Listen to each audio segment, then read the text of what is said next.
guys, tonight we're going to read a story about a little girl who is trying to figure out what her family is supposed to be like. And she's upset because her family doesn't look like everyone else's family. And she finds out that it doesn't matter what your family looks like, that all families are different. And this is Boundless Grace, and by Mary Hoffman and illustrated by Carolyn Rich.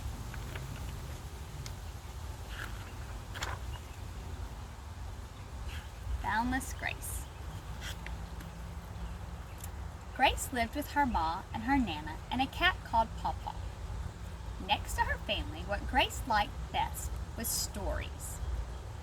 Some she knew and some she made up. She was particularly interested in ones about fathers because she didn't have one. "You do too have a father," her ma said when she caught Grace talking that way.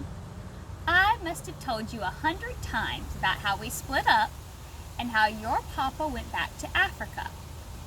He has another family now, but he's still your father, even though he doesn't live with us anymore." Well, that wasn't Grace's idea of a father. She wanted one like Beauty, who brought roses from the Beast Garden in spite of the dangers, not one that she hadn't seen since she was little and only knew from letters and photographs. And in school reading books, Grace saw that all the families had a mother and a father, a boy and a girl, and a dog and a cat. "Our family's not right," she told Nana. "We need a father and a brother and a dog." "Well," said Nana, "I'm not sure how Pawpaw would feel about a dog. And, well, what about me?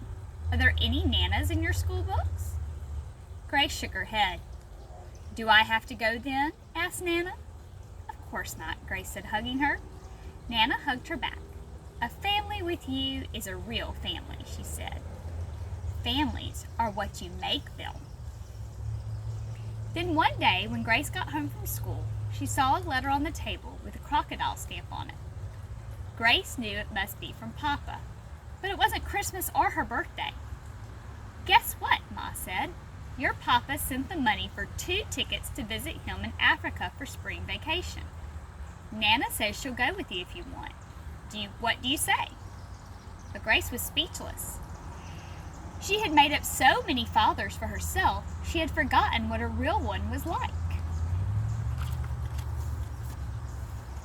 Grace and Nana left for Africa on a very cold, gray day. They arrived in the Guama in gold sunshine like the hottest summer back home. It had been a long, long trip. Grace barely noticed the strange sights and sounds that greeted her. She was thinking of Papa. "I wonder if Papa will still love me," thought Grace. "He has other children now, and in stories it's always the youngest that is the favorite." She held on tightly to Nana. Outside the airport was a man who looked a little like Papa's photo. He swung Grace up in his arms and held her close. Grace buried her nose in his shirt and thought, "I do remember." In the car, she started to notice how different everything seemed. There were sheep wandering in the roadside and people selling watermelons underneath the trees. When they reached her father's compound, there was the biggest difference of all. A pretty young woman with a little girl and a little baby boy came to meet them. Grace said hello, but couldn't manage another word all evening. Everyone thought she was just tired, except Nana. "What's the matter, honey?" she asked when they went to bed. "You've got a father and a brother. Yeah, you even have a dog." But Grace thought, "They made a storybook family without me. I'm one girl too many. Besides, what's wrong with Ma?"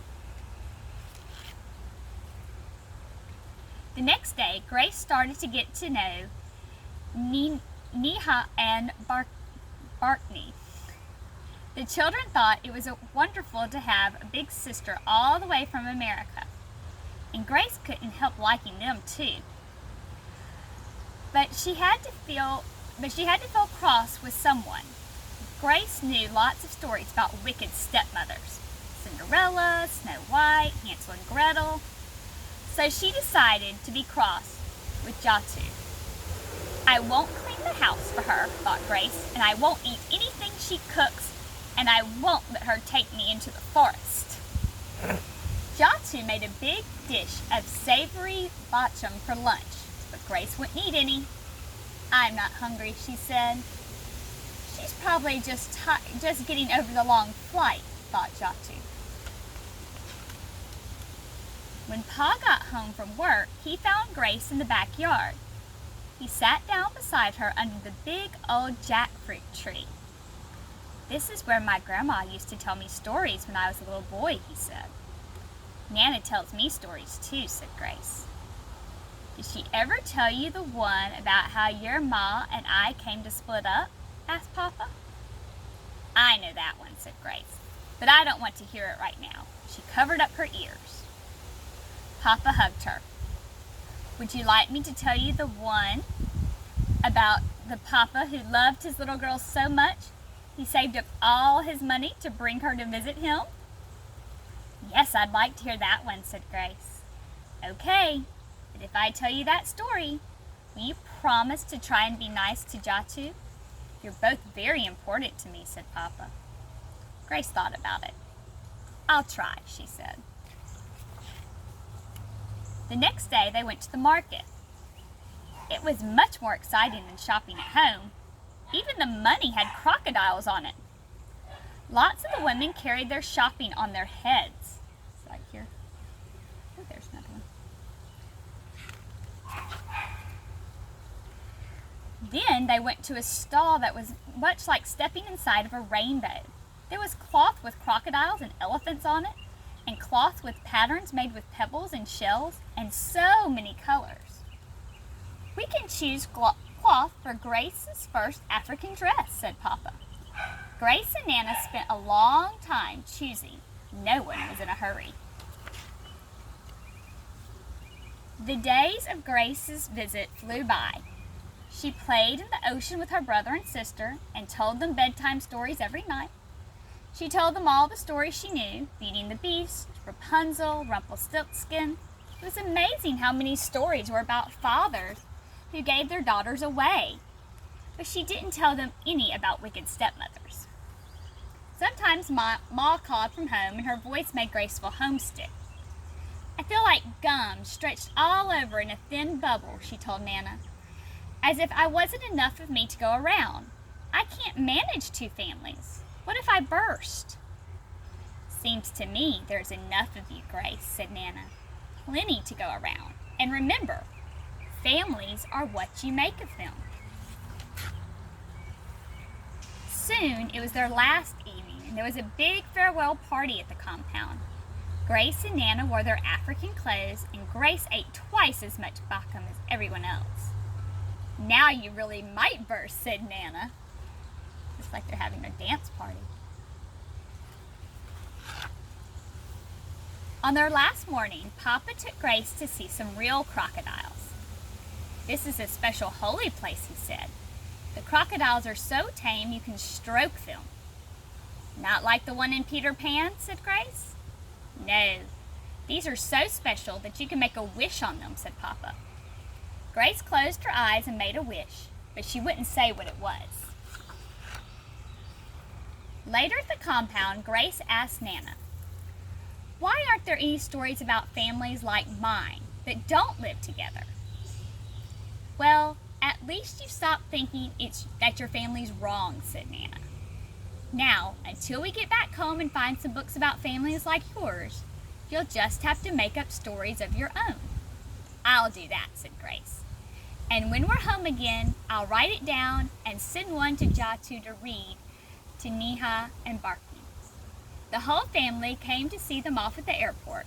Grace was sorry to say goodbye to her new brother and her new sister, and even to her stepmother. But leaving Papa was the hardest of all. Waiting for their plane, Nana asked Grace if she had any more thoughts about her story. Yes, but I can't think of the right ending, said Grace, because the story's still going on. How about they lived happily ever after, asked Nana. That's a good one, said Grace. Or, they lived happily ever after even though not all in the same place. Stories are what you make them, said Nana. Just like families, said Grace. The end. Isn't that wonderful how she can take her family, and even though her family is different from all those storybook families, she can still find the love that's inside her family. Even though your family might not look like your best friend's family or like your neighbor's family, it's still a wonderful family. I hope you have a good night with your family. I'll see you tomorrow.